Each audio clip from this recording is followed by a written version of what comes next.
26 de fevereiro de 2014. Muricy Ramalho fecha o treino e faz mistério para o jogo contra o 15 de Piracicaba. Será que ele vai repetir o mesmo time que enfrentou o Santos no final de semana?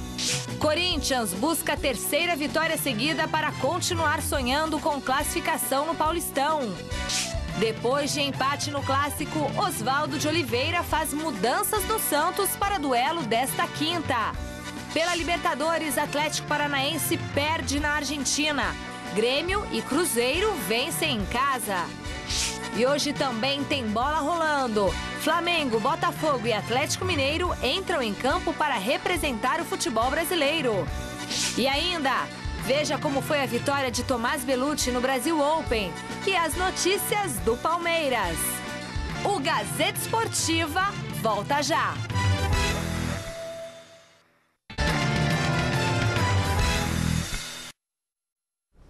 Olá, boa noite. O Gazeta Esportiva começa falando do São Paulo, que daqui a pouquinho enfrenta o 15 em Piracicaba. Jogo especial para o técnico Muricy Ramalho, que vai comemorar, entre idas e vindas, 400 jogos no comando da equipe tricolor.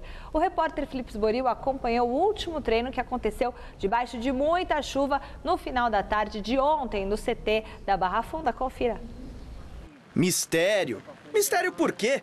Talvez seja a ambição do professor Muricy Ramalho em conquistar a primeira posição do Grupo A.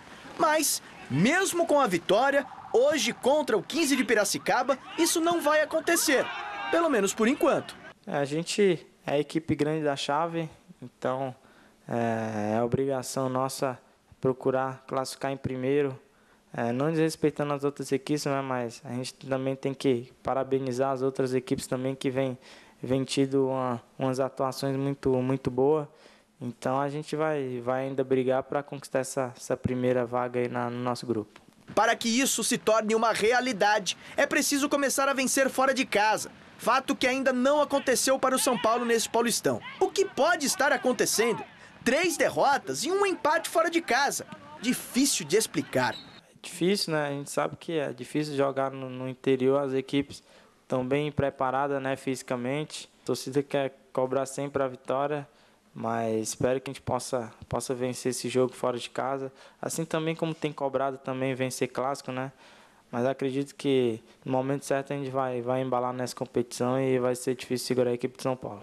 A tendência é que Muricy Ramalho repita o time que empatou com o Santos no final de semana. Ninguém confirma isso, mas dá a entender, né, Oswaldo? O professor Muricy vem mudado, né? Algumas tentando ali ver a equipe que possa se encaixar e embalar de vez na competição. Então, quem sabe ele possa repetir a equipe, né? Para a gente dar continuidade no trabalho. Nesta quarta-feira, Muricy Ramalho completa 400 jogos no comando do São Paulo. E o atacante Oswaldo, que vem ganhando uma chance no time titular, prometeu uma coisa interessante ao treinador. É um cara aí que merece tudo de bom, merece aí conquistar mais títulos aqui na equipe de São Paulo. E tenho certeza que o trabalho dele tem sido bem feito e a gente vai conquistar esse paulista aí para presentear ele, não só ele, mas toda a torcida também. Desde que chegou, Muricy Ramalho fez a diferença, mudou o time. Não custa nada cumprir o prometido. Grande noite para você que acompanha o Gazeta Esportiva. Contra o Santos chamou a atenção o fato do Paulo Henrique Ganso estar no banco de reservas. Chamou a atenção não porque ele vinha jogando bem e foi injustiçado, porque há muito tempo ele não consegue se encaixar. E mesmo assim, o São Paulo encontrou problemas de criação. É claro que quando você faz uma negociação, você está exposto ao risco de dar certo ou de dar errado. E aí eu fiquei me lembrando muitas vezes no jogo do São Paulo contra o Santos, foi o Jadson, né? O Jadson deixou o São Paulo, está comendo a bola no Corinthians e o São Paulo continua com problemas de deficiência no meio campo. Testou ali o colombiano Pabon para fazer a função do Paulo Henrique Ganso. Houve uma ligeira melhora, algo muito sutil, mas nada que realmente nos fizesse chegar à conclusão de que este é o caminho. O ideal mesmo é que o Paulo Henrique Ganso consiga recuperar aquele futebol de 2010 que o fez brilhar no Santos, ser cotado para a seleção brasileira e muito mais. Aquele Paulo Henrique Ganso, está lá no passado. É muito mais uma lembrança vaga do que realmente uma realidade, infelizmente, mas ainda assim fica a torcida. Sobre o desempenho do São Paulo fora de casa, Chico, veja só. Fora de casa ele perdeu para o Bragantino 2-0, perdeu do Palmeiras 2-0, tudo bem, um clássico, mas o mando era do Palmeiras, jogo no estádio do Pacaembu. Perdeu para Ponte Preta em Campinas por 2-1 e empatou com o São Bernardo 1-1. Quer dizer, então, contra o 15 de Piracicaba, quem sabe o São Paulo não tenha melhor sorte. Porque apesar da campanha não ser modelo, não ser exemplo, o risco de não se classificar é mínimo. Aliás, eu não vejo esse risco. Ele é mínimo do ponto de vista matemático, mas a realidade mostra que o São Paulo vai se classificar aí no mata-mata, como o próprio Muricy Ramalho tem falado, Chico. O time cresce e aí é um outro campeonato. Boa noite. Boa noite, Celso. Boa noite, Michele. Boa noite a todos vocês. Evidentemente que ele está certo, porque o mata-mata é outro esquema. A gente lembra de Copas do Mundo, aí a Itália, por exemplo, em 1982, quase que ficou fora. E pegou o Brasil e tirou o Brasil da Copa, né? E acabou ganhando aquela Copa, se não me falha a memória, a Itália, né? 82. 82. Sim. Então, quer dizer, e era uma intriga só, era um curtiço.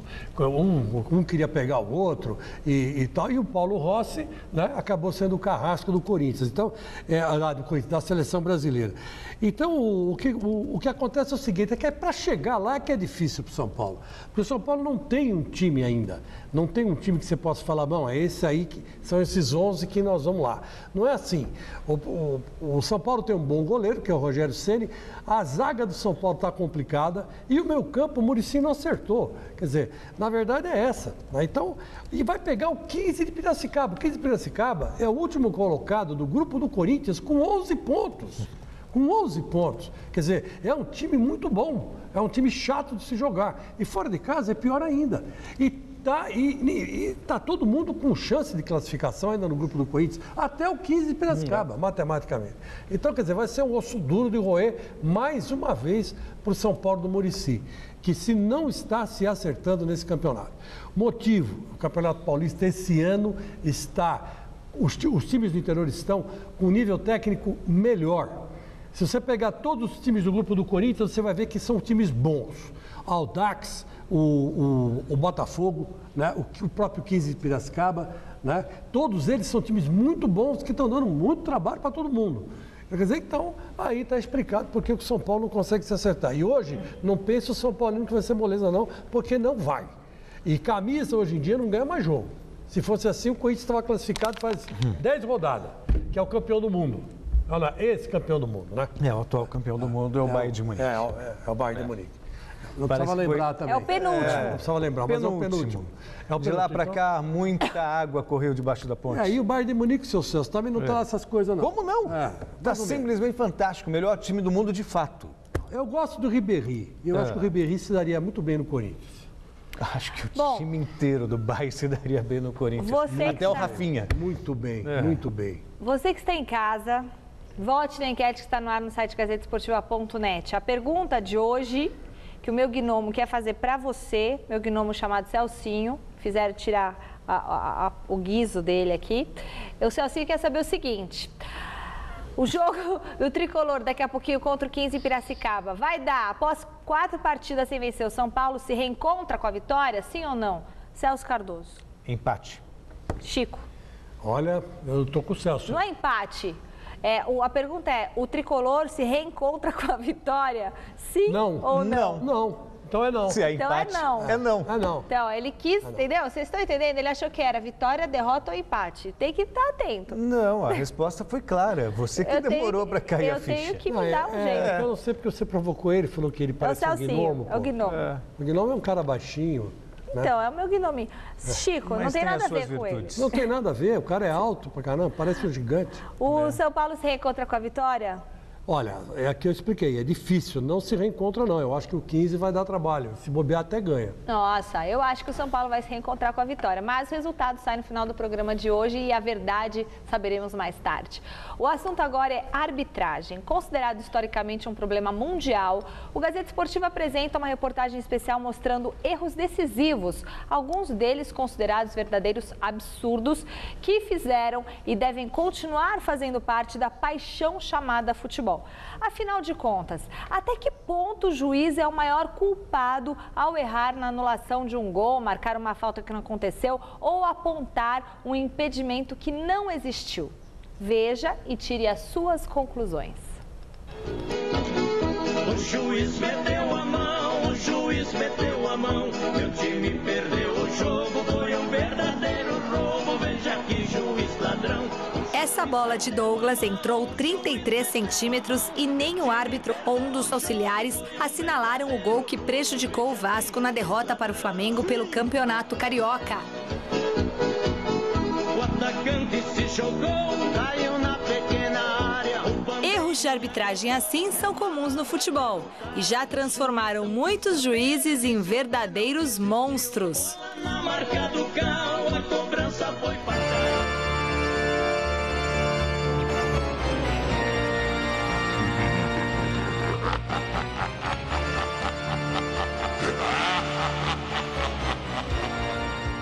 Até mesmo em Copa do Mundo, erros de arbitragem mudaram resultados de partidas. Na decisão do torneio de 1966, a Inglaterra abriu o placar na prorrogação contra a Alemanha com uma bola que não entrou.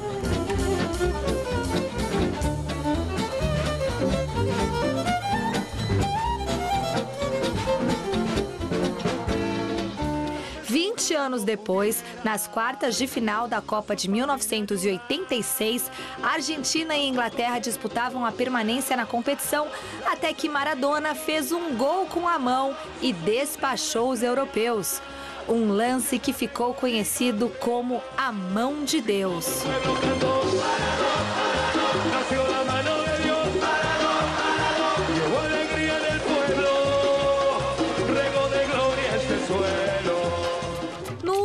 Mundial também teve erro feio de arbitragem. Esse gol claro de Lampard tirou qualquer chance de reação dos ingleses contra a Alemanha nas oitavas de final.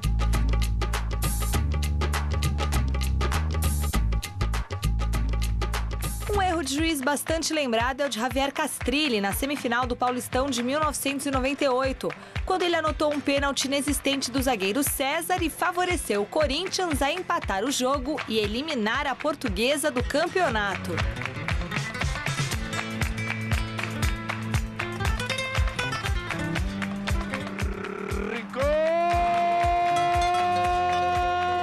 O árbitro argentino Javier Castrilli precisou deixar o campo escoltado pelo batalhão de choque. Ninguém da Portuguesa gostou da arbitragem dele. César, essa desclassificação do Paulistão é mais doída do que a perda do brasileiro para o Grêmio? Vocês viram na televisão o que aconteceu aí? Tem que falar nada, tem 15 minutos de juiz aí, pô. O Castrilli prejudicou a Lusa? Vocês podem ver. O que a Portuguesa vai fazer agora, seu Lico? O que nós vamos poder fazer? Vamos nadar, que vocês falam, né? E vamos fazer o quê? Vamos pra casa. O Corinthians classificar é uma história, não tem nada a ver com o Corinthians. Mas esse gringo vir aqui e fazer o que fez é uma vergonha. E é uma desmoralização para o juiz brasileiro. Tem que ter vergonha na cara e não dar final. Anos antes, em 1973, quem foi favorecido em um Paulistão foi a Lusa. Isso porque o juiz Armando Marques errou a contagem da decisão de pênaltis contra o Santos e o título do torneio daquele ano acabou dividido entre os dois clubes. Cadê o pênalti que não deram pra gente no primeiro tempo? Cadê o pênalti? No Brasileirão, também teve erro causado pelo homem do apito. Na final do campeonato de 1995 entre Santos e Botafogo, o juiz Márcio Rezende de Freitas validou um gol impedido de Túlio e anulou outro totalmente irregular de Camando Caia. No final, o título acabou nas mãos do clube da Estrela Solitária. Santos, Botafogo. Botafogo, campeão brasileiro de futebol 1995. Recentemente, em 2012, o auxiliar Emerson Augusto de Carvalho entrou neste seleto rol de erros grotescos ao validar o gol de André durante o clássico Corinthians e Santos vencido pelo Peixe por 3-2. Na ocasião, aconteceu um impedimento triplo na jogada.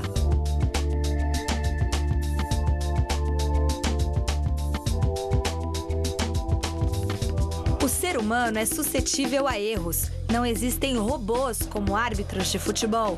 Todos podem errar, mas no mundo em que vivemos, com tanta tecnologia, talvez alguns recursos já poderiam ser utilizados. O torcedor pede para que esses erros parem agora. Senhor juiz, pare agora. Senhor juiz. A sua voz e a da Vanderleia são bem parecidas em mim, que ele é bonito, gostei. Então, eu canto também. Parabéns, também tenho meus dons. Você tem muitos dons. Não é só o Celso. É verdade, não é só o Celso que canta, não. Agora, vou falar uma coisa para você, antes de mais nada, explicar aos corintianos que não podemos, por contrato, colocar as imagens da amarilhada, né? Amarilhada que foi o que o Amarília fez com o Corinthians. A gente não pode usar, por força de contrato, os gols da Libertadores, que o Corinthians acabou sendo prejudicado ano passado com aquela arbitragem ridícula do Amarília. Agora, acontece. Eu, nessa discussão, eu sou favorável, o mais rápido possível, à entrada dos meios eletrônicos para se resolver logo essa parada. Porque o olho humano é traiçoeiro mesmo e você sabe disso. A Michele, que se formou advogada, já está com a coluna da OAB e tudo mais, ela sabe muito bem que lá nos Estados Unidos, em alguns estados, o depoimento de vítimas oculares não vale nada. Por quê? Porque tem uma hora que a tua vista, sob intensa emoção, ela não registra algumas coisas que você perde. É o caso desse gol do Douglas aí. O próprio Joaquim Grava teve aqui domingo no Mesa Redonda e explicou direitinho. Esse juiz, ele estava olhando para a bola que o Douglas chuta e não para a bola batendo na trave e caindo no chão. Ele quis acompanhar a trajetória da bola e ele se perdeu. Um erro grotesco do cara, mas ele não viu. Ele foi enganado pela própria visão. Chegou uma hora que ele estava num ponto cego do lance, que ele ficou prestando atenção. Podia ser advogado dele, viu, Chico? Não, mas não é, porque o Joaquim Grava falou. Olha, vou te falar uma coisa, foi uma defesa de... Não, mas é verdade, eu não estou defendendo, não. Eu sei, que ele está errado, ele tinha que marcar. Mas é que o erro humano, Porque, por exemplo, ele ali atrás, ele não é o Robocop, ele tem que estar olhando. Exatamente. Mas aí, não, tem erros que você... Aí, me desculpa, tem erros que você compreende, o ângulo não facilita. Esse aí, por exemplo. Esse não, ele tá, se você observar, ele tá ali no meio da linha, só olhando aquilo. Você nunca teve um apagão? Ponto. Você nunca teve um apagão? Sim. Assim, de você não lembrar, você viu a coisa, você estava lá presente e não lembrava o que aconteceu, nunca teve um apagão? Eu vou te falar uma coisa. Tipo assim, acordou e falou, o que eu estou fazendo aqui? Eu vou... Quem é você? Quem é você? Não, eu vou. A gente fez um curso de arbitragem promovido pela CESP. E fica muito clara a dificuldade do árbitro. Para começar, a gente faz vários testes que são feitos pela FIFA, inclusive, para testar a arbitragem. Então, por exemplo, o auxiliar, ele tem vida difícil, ele tem que observar um momento em que parte o lançamento e, ao mesmo tempo, olhar se o jogador está adiantado ou não está adiantado. São vários jogadores, é muito difícil. Tem um exercício que você tem que ficar olhando quantas vezes quica a bola. E você tem que depois dizer quantas vezes a bola quicou. Só que tem interferência nessas imagens. Por exemplo, tem um gorila lá no meio. Entendi. Aí aí fazem a pergunta, quantas vezes quicou a bola no chão? Aí você fala lá 5. Tá, e quem viu o gorila? Ninguém vê o gorila. Ou pouquíssimos veem. Aí quando você vê a imagem de novo, ele sempre esteve lá e você não consegue ver. Quer dizer, realmente o árbitro tem uma margem de erro considerável. Mas eu vou falar uma coisa para você. E se a gente tem esses recursos tecnológicos, eu acho que a gente tem que usar. Se essa bola tivesse o chip, aí estava feito. Ninguém ia estar mais discutindo. Eu acho que... E a credibilidade do futebol seria restabelecida. O recurso tecnológico tem que ser usado e entrar devagarinho. Claro. Futebol. Por exemplo, o tênis acabou com essa babuzeira de bola fora, bola dentro. E manteve os juízes de linha, né? O cara que grita out, né? Out, manteve, mas tem um tiratema em 3D, que o cara vê se a bola bateu dentro ou bateu fora. Quer dizer, eu acho que tecnologia tem que ser usada. Está aí para ser usada. A tecnologia está para servir à humanidade, não fazer a humanidade escrava, certo? Você não pode ser escravo do seu celular. Isso você não pode ser. Ele que tem que servir você. Aliás, o meu celular eu não sei onde está, viu? Pois é, você perdeu o seu. Eu não sou escrava dele. Mas parabéns, você não é escrava dele, ótimo. Mas você não pode ser escravo da tecnologia. Mas você tem que usar a tecnologia se ela existe. Então eu sou favorável. Outra coisa, uma vez eu mandei um repórter eu era chefe de reportagem de esporte na Folha da Tarde. E teve um jogo Portuguesa e São Paulo no Canindé. E eu mandei o cara cobrir. E aí, eu estou na redação, ele está lá. Aí chegaram uma sequência de fotos de um elefante pintado de branco, né, com o cara fazendo malabarismo em cima. Aí eu falei, bom, vou diagramar na página, né? Botei as fotos ali, e deixo 50 linhas, na hora que o cara chegar, ele escreve. Aí ele chegou, eu falei, olha, aqui estão as retrancas, o jogo, o comentário e tal, e me faz umas 50 linhas do elefante branco. Ele falou assim, ah tá. Aí de repente ele virou, Chico, que elefante branco? Pô, o cara não viu o elefante branco no gramado. Eu não sei o que ele estava fazendo, mas ele não viu. E então, quem tirou a foto? Não, aí eu chamei o repórter que tirou a foto, peguei informações com outros companheiros e eu mesmo fiz as 50 linhas, escrevi da redação. Quer dizer, é um absurdo isso aí. Mas aí, resultado, ele acabou até sendo mandado embora. Não vou nem falar quem é, porque todo mundo Você mandou ele embora? Mandei, foi obrigado a mandar. Pô, como que o cara não vê um elefante pintado de branco, pô? Pô, pelo amor de Deus, já é demais, né?